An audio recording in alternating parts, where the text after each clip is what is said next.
नमस्कार। आज थोड़ी अच्छी खबर, मार्केट ने थोड़ी रिकवरी दिखाई कल के माफिक। और मगर आज का मेन पॉइंट क्या था कि आज बुधवार है ना, तो आईएमडी ने अपना मॉनसून अपडेट रिलीज़ किया था। तो मैं पहले कुछ मिनटों के लिए उसके बारे में बात कर लेता हूँ। तो मानसून की खबर अच्छी है इन द सेंस दैट आप देखें तो जून की डेफिशिएंसी थी करीबन 35%, 37 मुझे करेक्ट नंबर।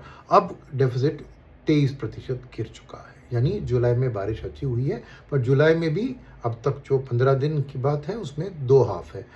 1 to 10 जुलाई में बहुत अच्छी बारिश हुई, मगर 11 से 15 वापस एक उसी पीरियड का कंपेयर करें तो 67% का डेफिशिएंसी था। तो जुलाई की पहले 10 दिन ज़बरदस्त थी, उसके बाद थोड़ी थम गया मानसून।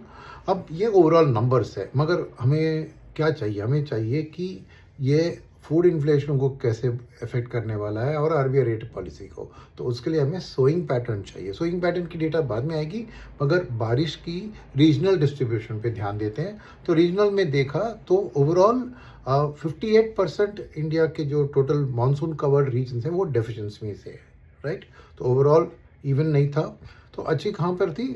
नॉर्थ में, यूपी में अच्छी बारिश हुई है, तो वो एक अच्छी खबर थी। मगर और उसके अलावा आप देखें तो बाय एंड लार्ज देश का हालत उतना ठीक नहीं था इन टर्म्स ऑफ जहां फसल होती है वहां पर बारिश उतना नहीं गिरा है।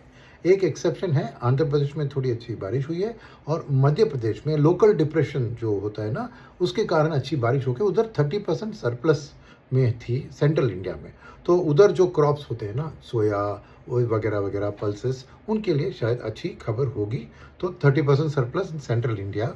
साउथ का मगर आंध्रा को छोड़कर 35% डेफिशिएंसी, और नॉर्थ ईस्ट को भी जहाँ पे राइस ज़्यादा होता है उधर भी 35% डेफिशिएंसी। तो क्लियरली समराइज करें तो मानसून जुलाई में जून से बेहतर नैरो किया है डेफिसिट को, मगर अभी भी इवन नहीं है। और सोइंग पैटर्न कैसी होगी ये आने वाले दिन में देखना चाहिए। तो ये था मानसून का अपडेट। अब मार्केट के परफॉर्मेंस में तो पहले मैं कैप का बता दूं तो निफ्टी का 11 बेसिस पॉइंट्स कुछ फ्लैटिश था, मिड कैप 28 बेसिस पॉइंट ऊपर था, मगर माइक्रो कैप और स्मॉल कैप 65 बेसिस पॉइंट्स ऊपर थे। तो क्लियरली अगर स्मॉल कैप और माइक्रो कैप अच्छे करें तो पता है आपको कि निडी की हाथ है उसमें, क्योंकि ब्रॉडर तो एडवांस डिक्लाइन रेशियो देखे तो कल क्या था, कल याद लिखा दूं आपको कि 800 स्टॉक ही बड़े थे, 2100 स्टॉक गिरे थे। तो आज वो 800 दुगना होकर 1600 हो गया, और डिक्लाइंस भी घटकर 1400 हो गई। सो स्लाइटली टिल्ट हुआ है एडवांसेस के फेवर में। तो वो एक अच्छी खबर है। अगेन निडी की हाथ दिखती है उसमें।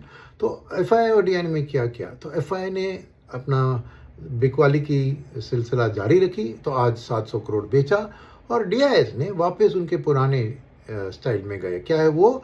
जब एफआईएस कम बेचते हैं तो ये भी कम खरीदते हैं, तो दोनों का करीबन मैच हुआ। 700 करोड़ उन्होंने बेचा, उन्होंने 700 करोड़ खरीदा।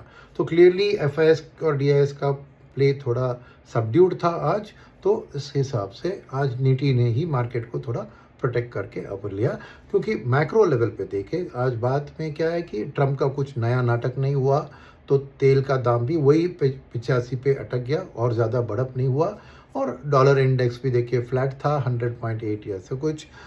यूएस के इंटरेस्ट रेट में थोड़ी बढ़त थी, कितना मैं देखता हूँ एक मिनट, 4.56 से 4.61, 5 बेसिस पॉइंट्स की बढ़त। और इंडियन इंडेक्स इंटरेस्ट रेट में भी वो अपने 2 बेसिस पॉइंट्स का बढ़त देखा, 6.79 टू 6.81। और डॉलर रुपी का रेट भी करीबन स्टेबल था, 96.2 था कल, आज 96.26। तो वहाँ पे कोई हिलाने वाली बात नहीं हुई। तो आज एक थोड़ी शांति की माहौल थी, मगर जैसे मैंने कहा पहले भी, अगर बढ़त होना है तो खबर अच्छी चाहिए। तो इधर वॉर के फ्रंट में होना चाहिए या फिर आपको मानसून के फ्रंट में, दोनों ठीक ठाक थे, कुछ खास नहीं था। तो इसलिए एक मैं कहूँगा एक ठंडा मार्केट था आज। और कल देखते हैं कि खबर कैसी होती है, मिस्टर ट्रम्प की तरफ से कुछ आती है, और बाकी तो मानसून का अपडेट अभी अगले बुधवार को ही आएगा। तो उस हिसाब से कुछ ज़्यादा चेंज करने की ज़रूरत नहीं है आपके इन्वेस्टमेंट स्ट्रेटजी में, वैसे ही टिके रहिए। धन्यवाद, मिलते हैं कल।